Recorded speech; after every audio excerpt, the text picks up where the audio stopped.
Qui mieux que les entrepreneurs de l'assurance pour parler d'innovation ? Benjamin s'intéresse à ces entrepreneurs qui bousculent le marché. Découvrez leur parcours et comment ils font bouger les lignes dans ce secteur en pleine effervescence. Écoutons l'assurance, un podcast proposé par CGDIM Assurance. Bonjour Ralph. Bonjour. Merci d'avoir accepté notre invitation pour notre nouvel épisode de notre podcast Écoutons l'assurance.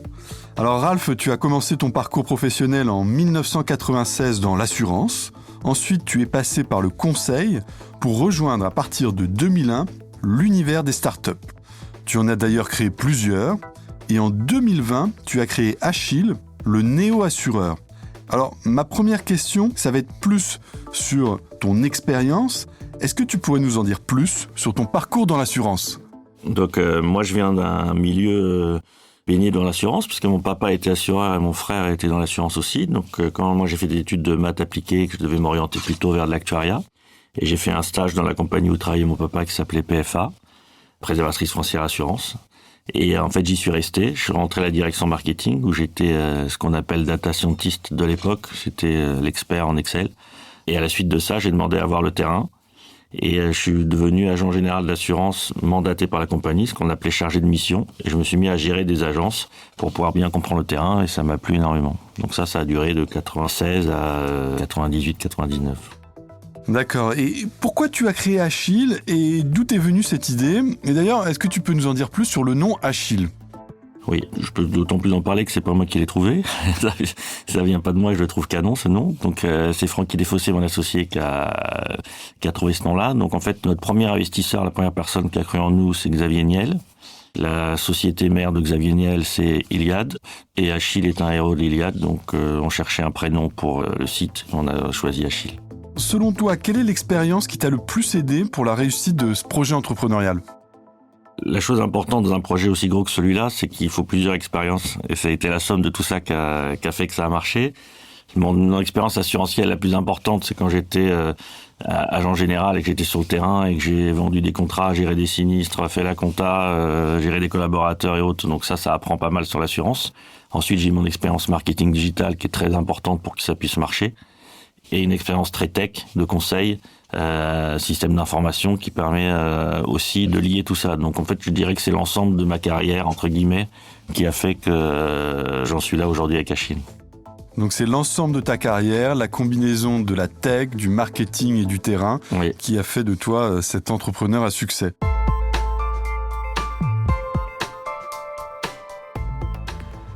On va s'intéresser maintenant à l'entreprise et au marché. Alors, chez Achille, comme tu l'as dit, vous êtes assureur, vous êtes donc porteur de risque. Quel est le modèle économique d'Achille ?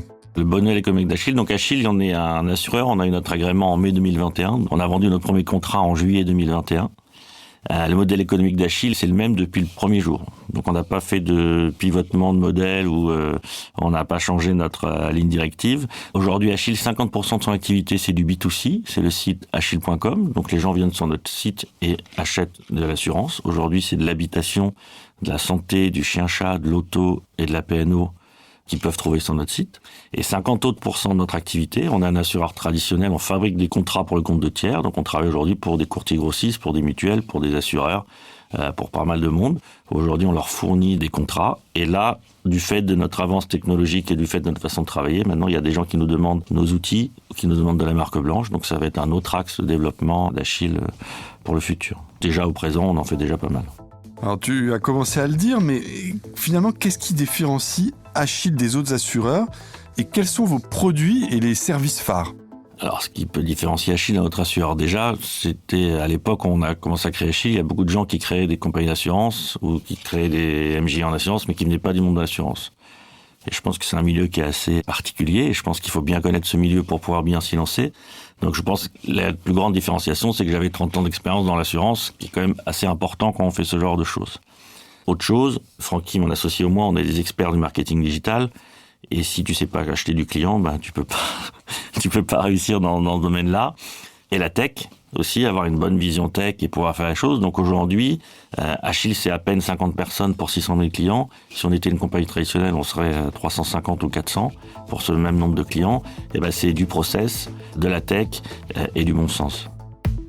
Tu en as parlé de ton expérience sur le marketing digital avec Francky notamment, mais Achille, vous avez vraiment une spécificité sur la communication. C'est vraiment un axe différenciant pour vous. Est-ce que tu peux m'en dire un peu plus ? Ouais, on s'amuse bien. Donc c'est quoi la com chez Achille ? C'est être sérieux sans se prendre au sérieux. C'est vraiment essayer de toucher l'ensemble des sujets. Moi, je suis quelqu'un qui aime dire ce qu'il pense et qui a envie de le dire, donc je le dis. Ça plaît pas. Il y a beaucoup de monde à qui ça plaît pas, il y en a d'autres à qui ça plaît. On a un ton, en tout cas, qui est le même depuis le début. On fait beaucoup participer nos collaborateurs dans toutes nos communications. Donc ça, c'était quelque chose que j'avais sous-estimé, pour être honnête. Au départ, on faisait ça un peu pour s'amuser. On s'est rendu compte que c'est très important pour nos collaborateurs de se sentir attachés à l'entreprise, de se sentir valorisés et autres. Donc on l'utilise beaucoup. On a un ton un peu humoristique, un peu piquant. On n'hésite pas à se déguiser, à dire des choses que d'autres n'oseraient pas dire. Et pour être honnête, aujourd'hui, on a 0 commerciaux chez Achille. On a fait 200 millions d'euros de chiffre d'affaires et 90% du business en B2B, il vient de LinkedIn ou des gens qu'on connaît. Finalement, les salariés sont les ambassadeurs d'Achille. Les salariés sont les ambassadeurs d'Achille. Notre communication est l'ambassadeur d'Achille. On dit tout. Donc on montre nos chiffres, on montre nos peines, nos réussites, on montre tout. Et quand c'est sincère, je pense que ça se voit. Ce que tu dis, c'est que vous êtes transparent. Très transparent, oui. Me vient une autre question. Quels sont les axes stratégiques prioritaires pour Achille dans les années à venir ? On va garder ce qu'on avait voulu faire, c'est-à-dire que on voulait être fort sur le direct, sur Achille.com. Aujourd'hui, on commence à l'être. J'ai fait un post hier là-dessus, mais on a battu notre record de souscription vendredi dernier. On a fait 1700 et quelques contrats en une journée, donc plus de 600 habitations dans la même journée, c'est énorme. On continue à montrer qu'on est capable de faire du direct. On continue à avoir plein de partenaires qui nous font confiance en B2B. Maintenant, les produits, on en a 52 à l'heure actuelle, c'est beaucoup. On va continuer à en fabriquer d'autres, c'est-à-dire que tant qu'on sera agile, donc moi, ma stratégie et ce qu'on veut faire, c'est continuer à être agile. Beaucoup de gens viennent nous voir pour dire ce que tu sais faire, ce que tu sais pas faire. On regarde, si on sait faire, on fait. Si on sait pas faire, on fait pas, ou on apprend si on a envie d'apprendre, et on lance des produits comme ça. Donc aujourd'hui, on s'interdit aucun produit, aucun lancement, aucun partenariat.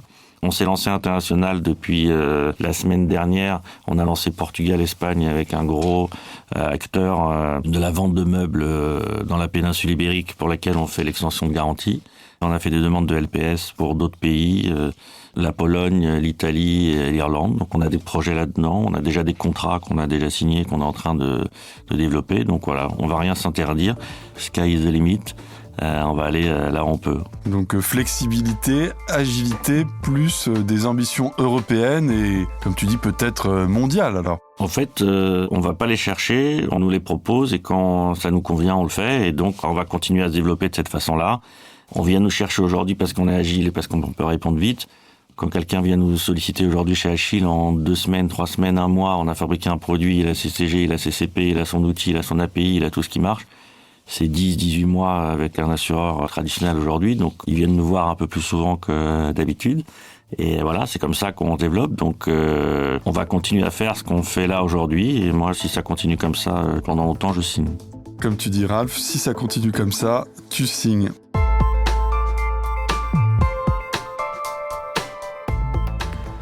On va s'intéresser maintenant à la technologie au service de l'assurance. Alors, tu l'as dit tout à l'heure, Achille se positionne comme un assureur 100% digital.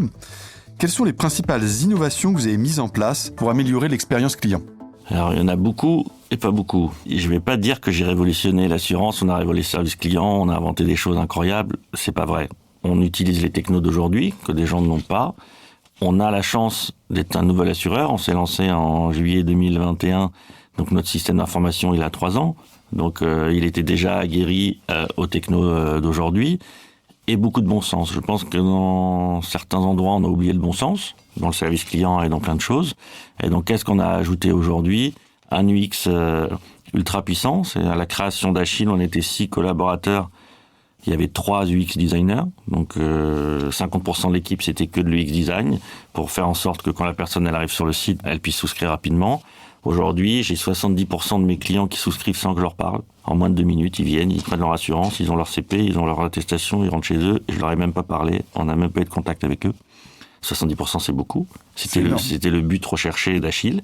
Et les 30 autres %, on a un service client au Maroc qui leur répond. On est ouvert de 9h à 23h, 7 jours sur 7. C'est une innovation par rapport à certaines personnes. 0 papier. Un espace client ultra complet où la personne peut faire tout sans avoir à nous déranger ou à se déranger elle-même. Voilà, l'innovation, elle est là. Il peut nous parler par chat, par SMS, par ce qu'il veut. Et on est en contact avec lui régulièrement. C'est plutôt ça. On n'a pas d'innovation métier, produit spectaculaire, loin de là. Mais par contre, c'est un mix de tout ça. Nos produits, par exemple, sont tous des produits à tiroir. Un assuré qui vient chez nous, s'il veut 2000 € de capital mobilier et pas de vol, pas de bris de glace et rien du tout, il peut l'avoir. Chose que chez un autre, on va lui dire maintenant, il y a des paquets, tu vas prendre la formule X ou la formule Y. Nous, il vient choisir tout ce qu'il veut. Donc 100% de nos garanties sont splittées et la personne peut choisir ce qu'elle veut. Et ça, c'est une petite innovation qui permet aux gens de s'assurer là où ils en ont besoin. D'accord, donc Achille, c'est un assureur qui a mis le paquet sur l'UX Design, Oui. Ce qui vous permet de souscrire à 70%, ce qui est un chiffre très conséquent. Et donc, ce que tu disais aussi, c'est que vous proposez des produits sur l'innovation produit, c'est des produits à tiroir, Oui. donc avec des spécificités qu'on ne peut pas trouver chez d'autres assureurs.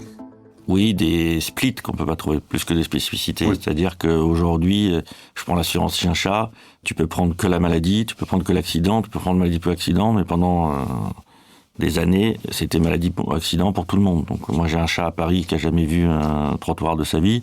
J'allais pas prendre l'accident, c'est un petit chat d'appartement qui reste dans sa maison toute la journée. Là, je voulais que de la maladie.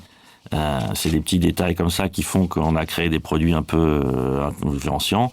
Chose que j'ai oublié, on utilise aussi beaucoup l'IA, que ce soit de l'IA en termes de souscription, de tarification, l'IA en termes de gestion des sinistres, ça c'est très très important, ou tout ce qu'on appelle l'OCR, la gestion des documents, ainsi de suite, mais aujourd'hui tous nos documents sont faits avec de l'OCR. Vous avez mis aussi le paquet sur l'intelligence artificielle et pas que forcément au service des clients, au service aussi de votre gestion. Principalement à notre service à nous, à notre gestion, et pas beaucoup au service des clients pour l'instant, mais c'est qu'en bénéficie. Si aujourd'hui on est 30 à 40% moins cher que nos concurrents dans pas mal de nos produits, parce que on a une efficience opérationnelle et on a des frais de gestion qui sont moindres grâce à tout ça. Notamment, on va y venir sur votre système d'information. Est-ce qu'il joue un rôle central dans la stratégie d'Achille? Et est-ce que pour toi, c'est un levier concurrentiel? C'est plus que central, on est une insurtech. Dans une insurtech, il y a insure et il y a tech. Il y a des gens qui ont que de la tech et pas d'insure, il y a des gens qui ont que l'insure et pas la tech. Et nous, on essaye, je dis pas qu'on a réussi, mais mon plus grand souhait, c'est d'avoir l'insure et la tech, c'est d'avoir les deux. Et c'est ce qu'on fait. Sans la tech, tu peux rien faire. C'est le nerf de la guerre, c'est les process, c'est les workflows, c'est l'automatisation des tâches, c'est toutes ces choses-là qui font que tu peux être plus efficient que les autres. D'accord, donc vous avez votre système, votre propre système d'information sur lequel vous capitalisez. Alors chez Achille, et moi c'est ma 5e boîte, j'ai jamais sous-traité aucun système d'information, aucune brique, rien du tout. Tout est maison chez Achille et tout est à nous. Fabriqué par nous, pour nous. D'accord, donc la technologie est au service de votre stratégie. Ouais, dans mon ancienne boîte, j'avais appelé ça la technologie au service d'un réseau traditionnel. Et je le pense, et c'est pas moi qui vais révolutionner l'assurance. Les assureurs sont bien meilleurs que nous depuis toujours. Mais on vient de nous y apporter une techno d'aujourd'hui sur des produits d'hier. Enfin, une dernière question pour terminer ce podcast. Quelle est ta vision sur le marché de l'assurance sur les 5-10 prochaines années? Comment tu vois évoluer le rôle des assureurs dans ce contexte? Et comment tu vois Achille se positionner? J'espère qu'on a eu raison en 2021, donc comment je le vois. Moi, j'ai des enfants, j'ai une fille de 20 ans maintenant, un garçon de 15 ans. Je les vois évoluer, je les vois consommer, je les vois penser. Si les gens n'ont pas compris que la future génération, ça sera pas la même que la nôtre, faut qu'ils changent de métier. Ils pensent pas comme nous, ils vont pas comme nous. Donc ma fille, c'est moins de 30 secondes pour un formulaire, sinon elle ne reste pas. Elle veut parler à personne, il faut que ça se fasse tout de suite. Elle veut pas qu'on leur explique les choses. Je veux signer, je veux l'avoir et je suis assuré. Donc, comment je le vois? Je le vois que l'assurance va évoluer avec les gens et il va falloir le faire avec le besoin des gens. Les gens ont des besoins différents. Ils ont peut-être besoin de moins de couverture, mais plus de rapidité. Donc, toutes ces choses-là. Comment les gens vont évoluer? L'assurance doit évoluer de la même façon. C'est ce qu'on a essayé de faire avec Achille depuis 2021. Donc, j'espère qu'on a raison. et que ça va évoluer dans notre sens. Aujourd'hui, on prend pas mal de parts de marché parce qu'on se rend compte que c'est ce que les gens veulent. 70% des gens qui viennent souscrire sans qu'on leur parle. Aujourd'hui, on a des gros assureurs où vous allez sur leur site, ils vous donnent rendez-vous avec un agent c'est compliqué. La personne, ils n'ont pas envie de les voir. Donc je vois cette mutation-là. J'espère qu'on a raison et je me vois en bonne place dans cet écosystème. Achille, en bonne place dans un écosystème en mouvement. Écoute, c'était le mot de la fin. Merci Ralph d'avoir accepté cette invitation. Et puis on se retrouve bientôt pour un nouvel épisode de Écoutons l'assurance. Merci encore. Merci.